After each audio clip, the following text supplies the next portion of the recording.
Hello friends, आज हम discuss करेंगे एस ब्लॉक एलिमेंट्स के हाइड्राइड्स के सैलिएंट फीचर्स के बारे में। देखिए, हाइड्राइड्स ऐसे बाइनरी कंपाउंड्स होते हैं जिसमें हाइड्रोजन उस एलिमेंट के साथ अटैच होता है जिसकी इलेक्ट्रोनेगेटिविटी हाइड्रोजन से कम होती है। अब इस डेफिनेशन की बात करें तो ये कंपाउंड्स इस डेफिनेशन में फिट नहीं होते हैं, क्योंकि इन कंपाउंड्स में हाइड्रोजन के साथ जो एलिमेंट अटैच हैं उसकी इलेक्ट्रोनेगेटिविटी हाइड्रोजन से ज़्यादा होती है। और इन सारे कंपाउंड्स को ध्यान से देखें तो इनमें हाइड्रोजन के साथ जो एलिमेंट्स अटैच हैं वो सारे नॉन मेटल्स की कैटेगरी में आते हैं। तो हाइड्राइड टर्म का यूज़ हम ऐसे बाइनरी कंपाउंड्स के लिए नहीं करते हैं जिसमें कि हाइड्रोजन नॉन मेटल्स के साथ अटैच होता है।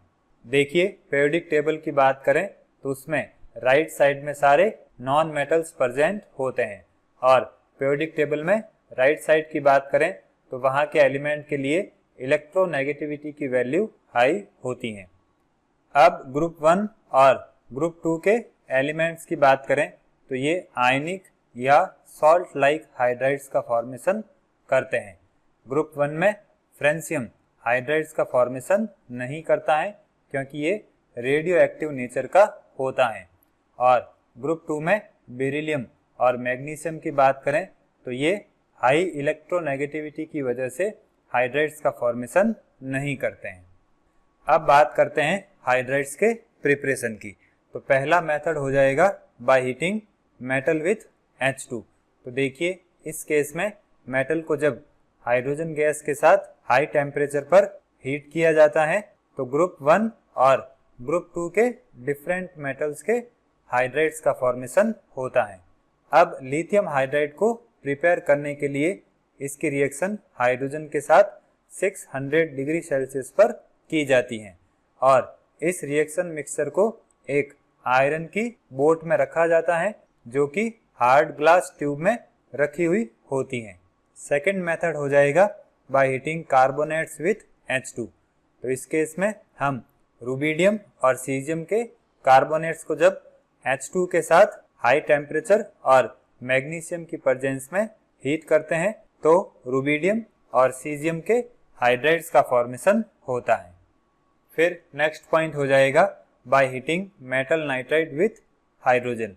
तो इस केस में मेटल नाइट्राइड को जब हाइड्रोजन के साथ हीट करते हैं तो मेटल हाइड्राइड का फॉर्मेशन होगा और वहाँ से नाइट्रोजन गैस रिलीज हो जाएगी। फिर नेक्स्ट हो जाएगा अलेक्जेंडर्स मेथड। इस मेथड में हम कैल्शियम ऑक्साइड को मैग्नीशियम और हाइड्रोजन की प्रेजेंस में इस टेम्परेचर पर हीट करते हैं तो कैल्शियम हाइड्राइड का फॉर्मेशन होता है। अब इस रिएक्शन में 2 आवर्स में कैल्शियम हाइड्राइड की 99.2% यील्ड ऑब्टेन हो जाती है। अब बात करते हैं हाइड्राइड्स की फिजिकल प्रॉपर्टीज की। तो देखिए, ये हाइड्राइड्स क्रिस्टलाइन कंपाउंड्स होते हैं और आयनिक लैटिस की फॉर्म में प्रेजेंट होते हैं। अब ये हाइड्राइड्स आयनिक नेचर के होते हैं, इसलिए इनके मेल्टिंग पॉइंट और बॉइलिंग पॉइंट की वैल्यूज हाई होती हैं।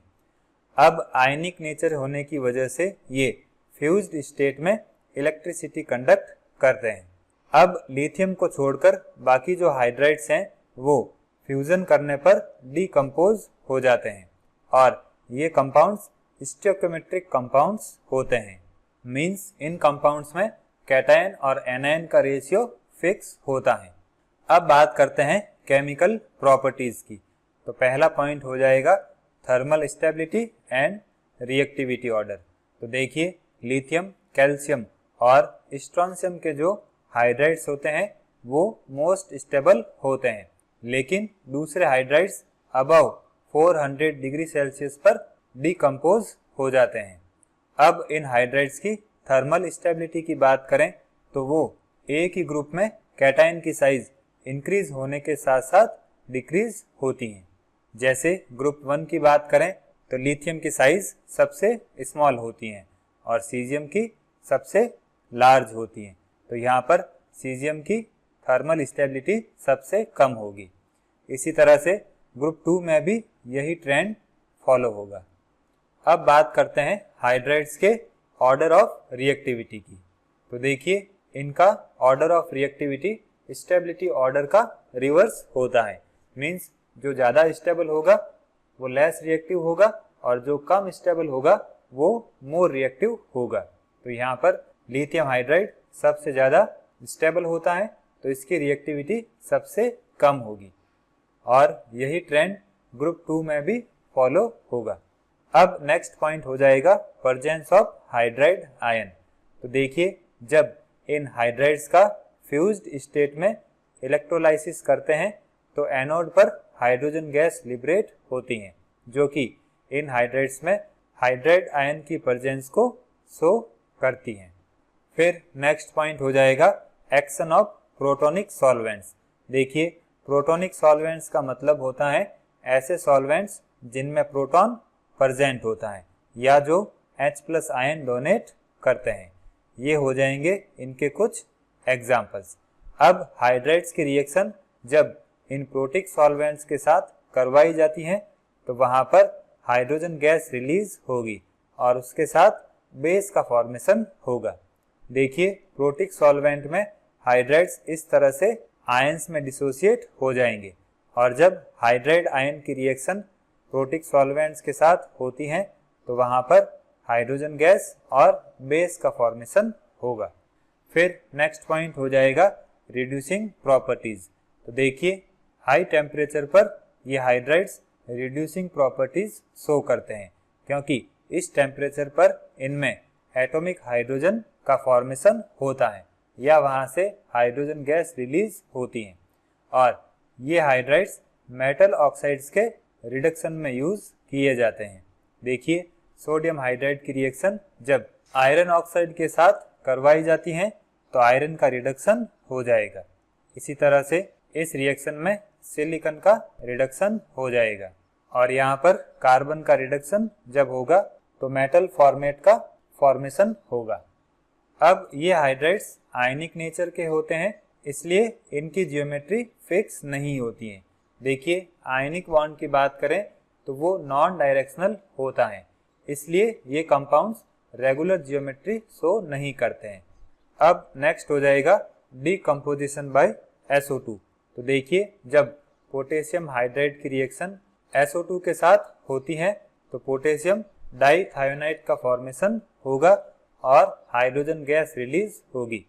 इसी तरह से कैल्शियम हाइड्राइड और सल्फर डाइऑक्साइड की रिएक्शन से कैल्शियम डाइथायोनाइड का फॉर्मेशन होगा और वहां से हाइड्रोजन गैस रिलीज होगी। फिर नेक्स्ट हो जाएगा रिएक्शन विथ N2। तो देखिए जब इन हाइड्राइड्स की रिएक्शन N2 के साथ होती है तो नाइट्राइड्स का फॉर्मेशन होगा। जैसे कैल्शियम हाइड्राइड जब N2 के साथ रिएक्शन करता है तो कैल्शियम नाइट्राइड का फॉर्मेशन होगा और हाइड्रोजन गैस रिलीज होगी।